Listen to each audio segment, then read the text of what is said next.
এটি অমূল্য রত্ন ভাণ্ডার। এর জন্য আমাকে যথেষ্ট পরিশ্রম করতে হয়েছে। এই কিতাব হয় আমি পাঠ করেছি, আর না হয় আমার কিতাব পাঠক সুপার পাঠ করেছে। জাহাপনা, আমাকে আজকে কোন কিতাবটি পাঠ করতে হবে?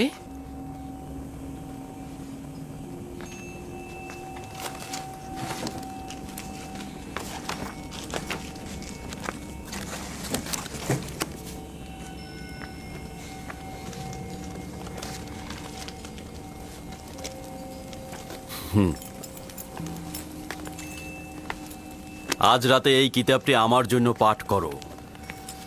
এটি এমন একটি কিতাব যেখানে মিশরের ভবিষ্যৎ সম্পর্কে ইশারা করা হয়েছে।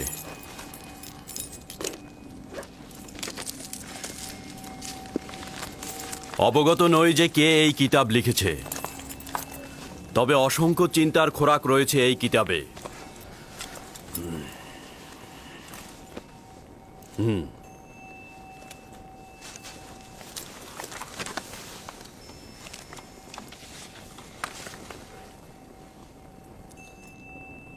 মিশরের ক্ষমতা চিরস্থায়ী নয়, শাসনের জুলুম চিরকাল থাকবে না।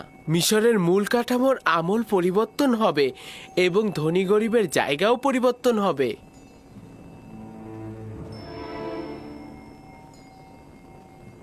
ভিন্ন ধারা প্রতিষ্ঠায় রক্তক্ষয়ী কলহ সৃষ্টি হবে। বৃত্তশালীগণ তাদের প্রাসাদ থেকে বঞ্চিত হবে। আমন খোদা তার পূজা অর্চনা হারাবে এবং শক্তিশালী খোদা আসবে। হুকুমত জনগণের মধ্যে চলে আসবে এবং শক্তিশালী খোদার ইবাদত হবে। আমিও ধারণা করছি এই কিতাবের বাণী বাস্তব ক্ষেত্রে রূপায়িত হবে।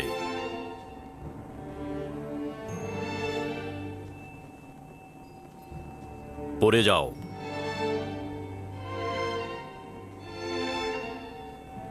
কি চিন্তা করছি ইউজারশিপ? ভাবছি আমি জ্ঞাত আছি।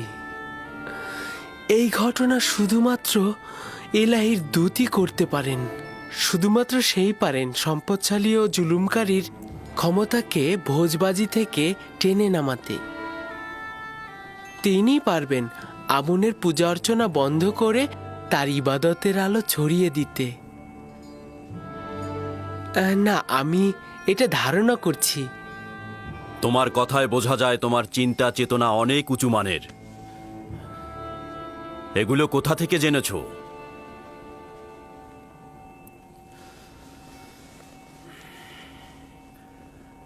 আমি ধারণা করে নিচ্ছি তুমি আমুন খোদার অনুসারী নও, কিন্তু তার দুশমন হবার দরকার নেই। আমন শুধুমাত্র হস্তনির্ভর একটি পাথর, এছাড়া কিছু নয়। তার সঙ্গে দুশ্মনির কি আছে?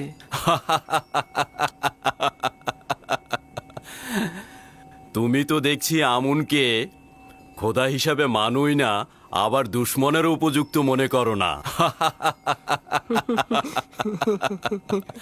যদি মহামান্য পুরোহিত অজ্ঞামোহর তোমার কথা শোনে, তাহলে নিজেই নিজের শ্বাসনালী চেপে ধরবে।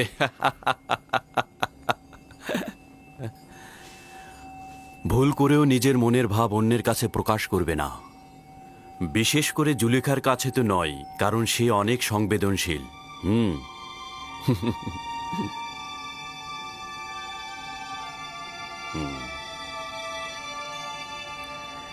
আলী জনাব, আমি জানতে পারি কি জাহাপানা কিসের অর্চনা করেন? পূর্বে সেও আমুনের পূজারী ছিলেন, কিন্তু এখন বিষয়টি গোপন রেখেছেন। তুমি আমারটাও শুনে রাখো। আমুন মন্দিরের এই পুরোহিতদের দ্বারা আমি ত্যক্ত বিরক্ত।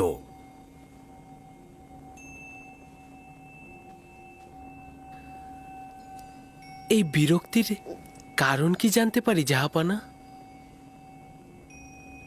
এই মন্দিরের প্রভু দাম্ভিক ও স্বার্থান্বেষী। তারা মিশরের স্বার্থের চাইতে নিজেদের স্বার্থ নিয়ে বেশি চিন্তা করে।